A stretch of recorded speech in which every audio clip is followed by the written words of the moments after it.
Sesuai dengan temanya ya, kita mau ngomongin UU P2SK Pak. Jadi mungkin pertanyaan pertama langsung ke Pak Misbakun. Mengenai yang mendorong lahirnya P2SK di parlemen ya Pak ya. Sebagai pihak yang mendorong lahirnya P2SK di DPR, kita pengen tahu Pak, spirit dan urgensinya P2SK ini apa Pak? Apa yang jadi dasar DPR untuk menyetujui reformasi besar ini? Dan setelah akhirnya berjalan, begitu ya Pak ya, apa bagian yang menurut Anda sudah sesuai harapan, tapi apa juga yang perlu dipercepat dari implementasinya? Silakan Pak. Terima kasih Mbak Safrina Nasution.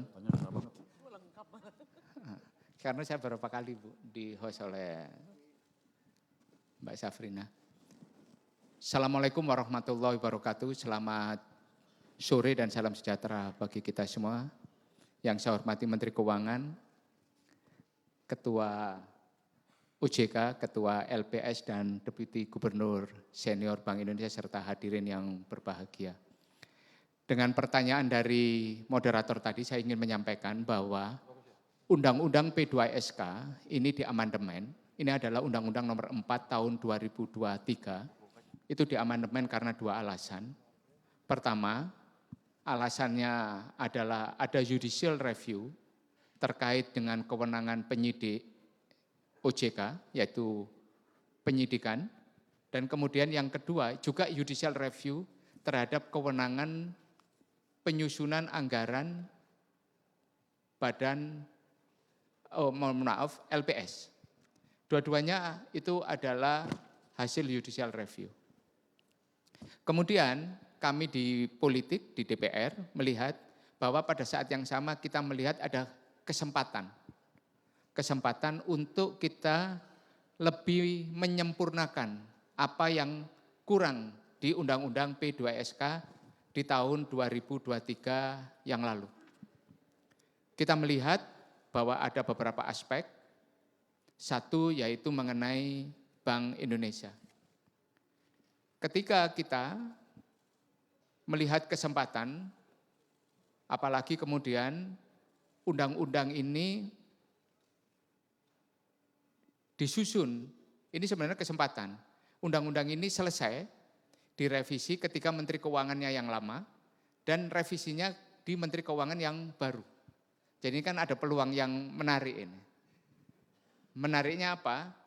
Karena tugas berikutnya membawa ekonomi kepada pertumbuhan yang tadi seperti yang disampaikan oleh Bapak Wakil Ketua DPR, bidang keuangan Bapak Profesor Adis Kadir, menyampaikan bahwa Bapak Presiden punya keinginan ekonomi itu menuju ke 8%. 8% ini engine-nya tidak bisa semata-mata hanya fiscal tools.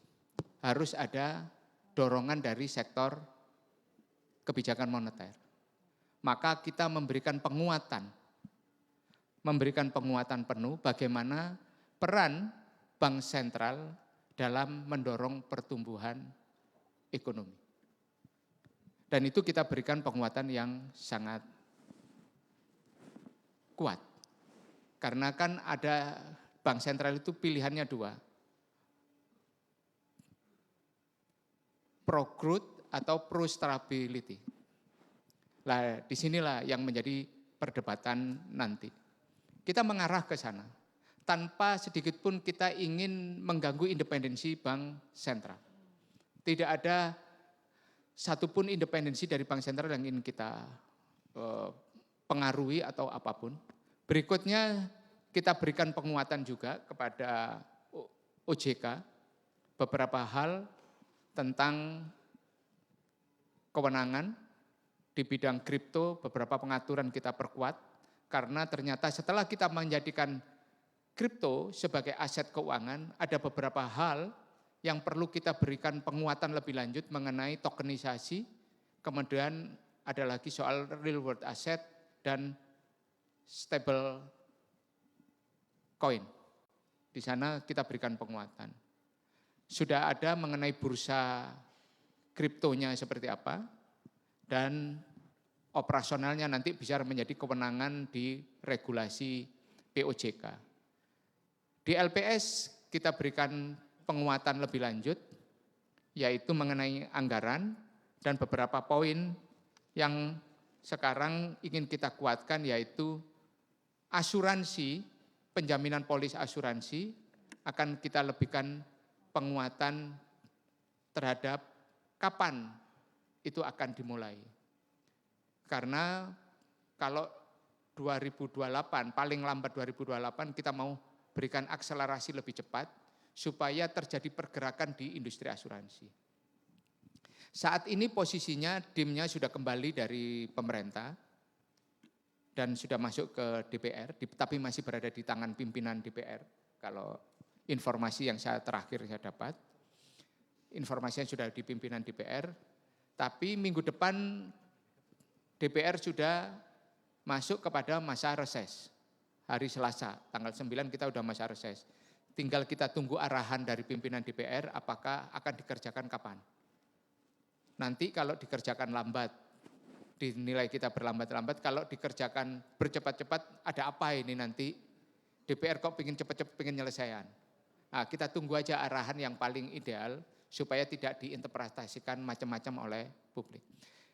Pada intinya, kita ingin memberikan penguatan di semua lembaga KSSK, termasuk beberapa kewenangan di aturan-aturan dan sebagainya, kita berikan penguatan yang signifikan di semua.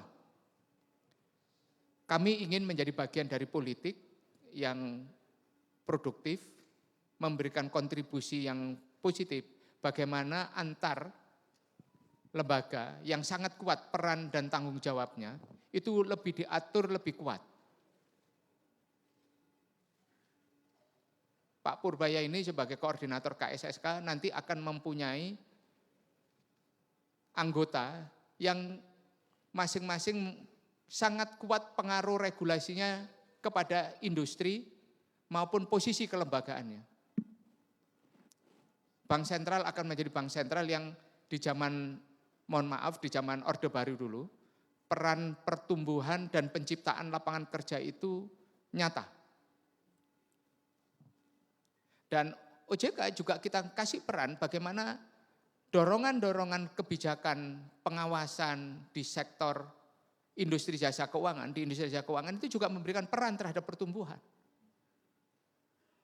Dan the lender posisi paling ujung di sana yaitu LPS juga bisa me-assurance, memberikan penjaminan kepada masyarakat bahwa produk-produk sektor keuangan yang selama ini mereka manfaatkan itu berada dalam dukungan penuh.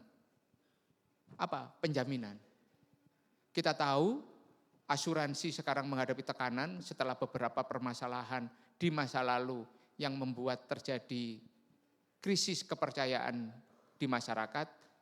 Keputusan politik sudah kita berikan untuk memperbaiki kepercayaan itu, kita berikan penjaminan polis asuransi. Nanti itu akan menjadi tanggung jawab Pak Anggito.